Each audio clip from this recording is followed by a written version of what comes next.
Tu le sais, en ce moment, je suis en révision et je vais te montrer aujourd'hui comment est-ce que je m'organise dans ces journées où on a un peu tout notre temps parce qu'on n'a plus de cours normalement. Comment est-ce que je fais, par quoi je commence, par quoi je finis, parce que tout ce que je fais a un ordre bien précis et je vais t'expliquer ça dans cette vidéo aujourd'hui. Là, on est le matin, je me suis levé il n'y a pas longtemps. Donc là, c'est le moment où j'ai le plus de volonté parce que je viens de me lever, j'ai pas fait grand chose dans ma journée, j'ai pas fait beaucoup de choix.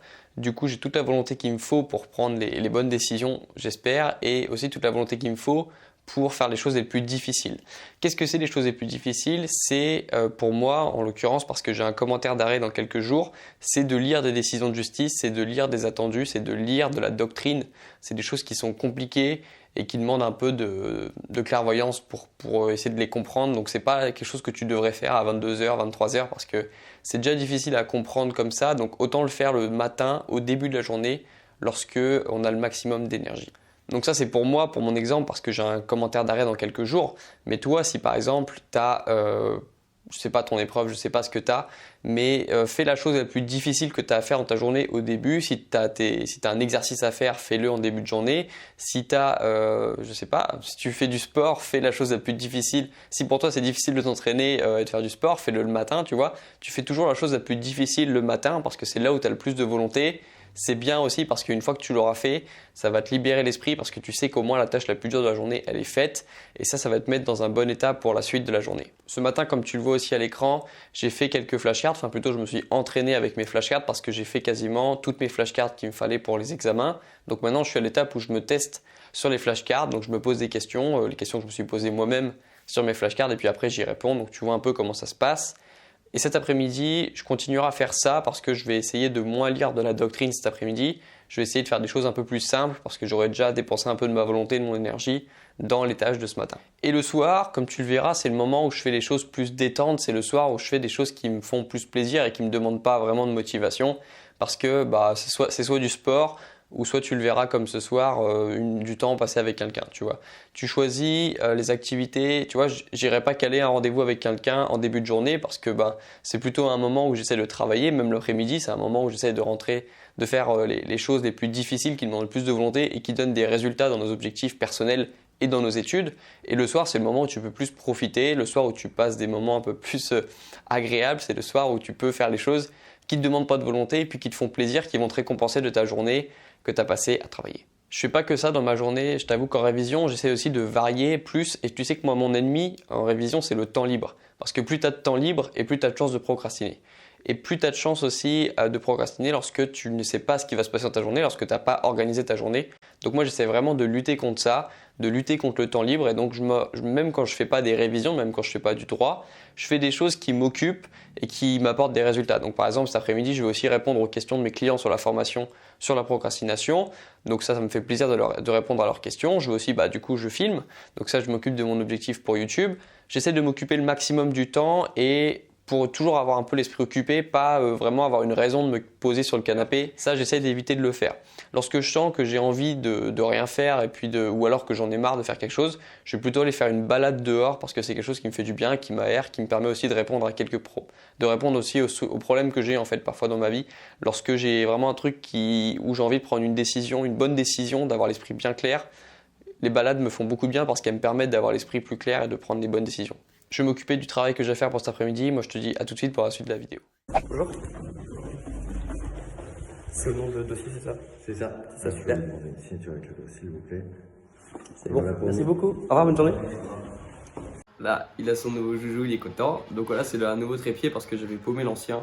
C'est pour ça que tu regarderas les dernières vidéos, elles n'ont pas un angle très joli. Enfin, parce que j'avais pas de trépied, je suis mis à l'arrache, vraiment avec le téléphone posé sur le bureau. Donc voilà, c'est bien, on va pouvoir faire des plans un peu plus beaux. Et donc voilà, on continue la vidéo. Ok, donc j'ai continué à m'entraîner avec mes flashcards. Donc j'ai fait quasiment que ça. J'ai fait que me poser des questions avec les flashcards que j'avais déjà créés sur Enki. Et je m'en suis créé quelques-unes nouvelles avec les manuels que j'ai un peu feuilletés.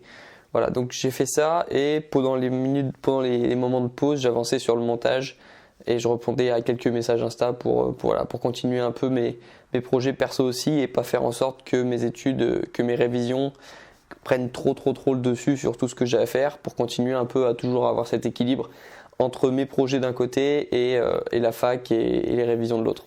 L'astuce que je veux te donner aujourd'hui sur l'intérêt aussi des flashcards, parce qu'on peut faire ça avec les flashcards, c'est en fait d'identifier les points que souvent quand on est étudiant, on a tendance à réviser ce qu'on sait déjà parce que ça nous rassure, parce qu'on veut se montrer à soi-même qu'on sait quelque chose.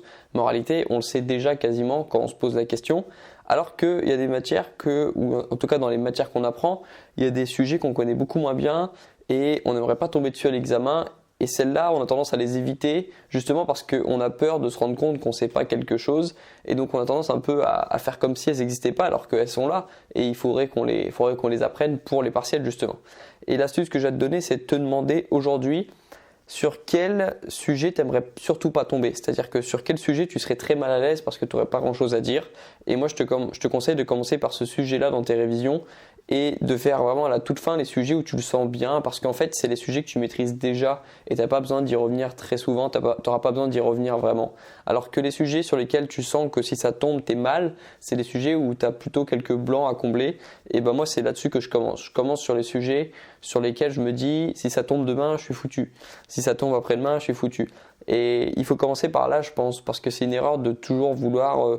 c'est pareil, on commence souvent nos révisions par le chapitre 1, puis après on fait le chapitre 2, sauf qu'en réalité, on les connaît quasiment tous bien les premiers chapitres, parce que c'est souvent des chapitres sur lesquels on est déjà venu, on commence tout le temps par cela, donc en fait on les connaît bien.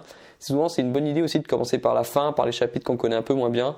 Donc voilà, ça c'est le conseil un peu perso par rapport à mes expériences, par rapport à ce qui m'est déjà arrivé, puis en plus on l'a vu, enfin on le voit en droit et dans les autres matières je pense aussi, on a tendance à en fait être interrogé souvent sur la fin du cours ou le tout début, mais souvent les examens ça tombe très rarement sur une notion qu'on a vue en plein milieu, enfin personnellement moi c'est ce que j'ai remarqué, et donc voilà, je te conseille de commencer toujours par ce que tu sens le moins bien, ce sur le quoi tu es le moins à l'aise, simplement.